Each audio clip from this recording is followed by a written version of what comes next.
Ya, terutama di rumah saya sama Susana di Jalan Wijaya, Jakarta Selatan itu. Jadi saya lagi duduk di ruang tamu gitu ya, lagi diem gitu, tiba-tiba Susana datang gitu. Ngelewatin saya, kok nggak nengok ke saya, nggak basa-basi sama saya, langsung naik ke tangga karena kamar kita di atas gitu ya. Naik ke tangga, saya ikutin. Oh, mah, saya udah manggil mah dulu, udah manggil mama itu. Mah, kok diem aja? Naik ke tangga, saya ikutin naik ke tangga. Masuk ke dalam kamar, kamar ditutup. Kamar ditutup, horden ditutup. Kok marah?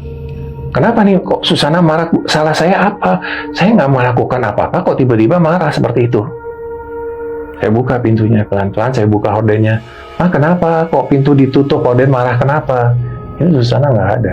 Oh, nggak ada. Saya cari ke bawah, Susana lagi di dapur. Dan bukan cuma itu saja. Begitu juga seringnya naik tangga masuk ke kamar mandi, masuk ke kamar mandi, ngapain ke kamar mandi jam segini?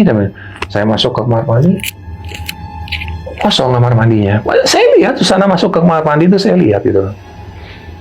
Naik lagi dari tangga, masuk ke kamar pakaian, tutup kamar pakaian.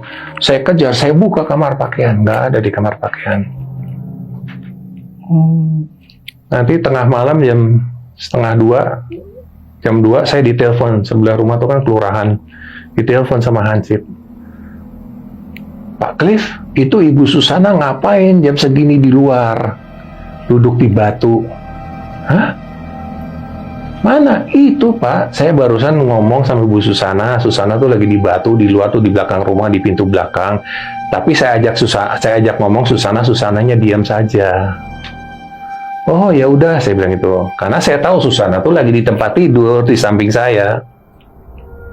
Ya udah, nanti biar saya itu ajak masuk Susana supaya si Hansipnya juga nggak ketakutan gitu loh. Jadi banyak juga Hansip, tetangga yang sering lihat Susana di luar. Di luar halaman, padahal Susana ya ada di situ.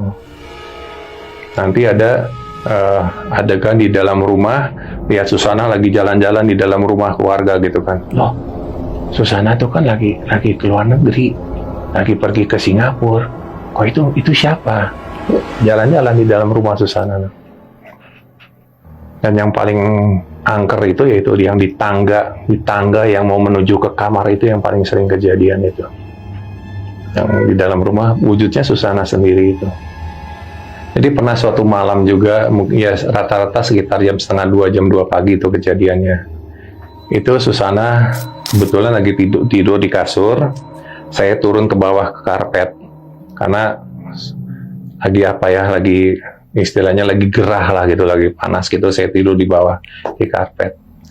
Tiba-tiba ada sesosok dari jendela itu loncat masuk ke dalam kamar.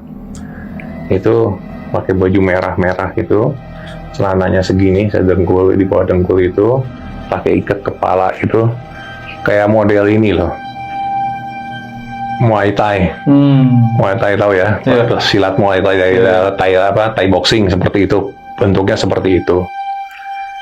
Itu dia loncat ke kamar, saya digebukin di situ, berantem sama saya. Berantem gelut sama-sama, guling-gulingan di situ, dan Susana diem aja, tidak tahu, tidak dengar. Sampai terakhir berhasil saya lempar keluar jendela itu. Karena saya kenapa bisa mengalahkan dia? Karena saya kan juga belajar ilmu-ilmu, dengan seiring waktu itu kan saya belajar ilmu, segala macam ilmu tuh saya belajar, ilmu kanuragan lah orang bilang itu, ilmu kanuragan, kewibawaan dan lain tek bengek itu saya belajar semualah ilmu-ilmu kayak gitu dengan banyak guru-guru spiritual saya juga banyak itu. Jadi saya banyak belajar soal itu, dari kekebalan apa tuh saya belajar semua itu. Nah, sampai saya bisa mengalahkan ini. Dan setelah saya telaah ini siapa gitu,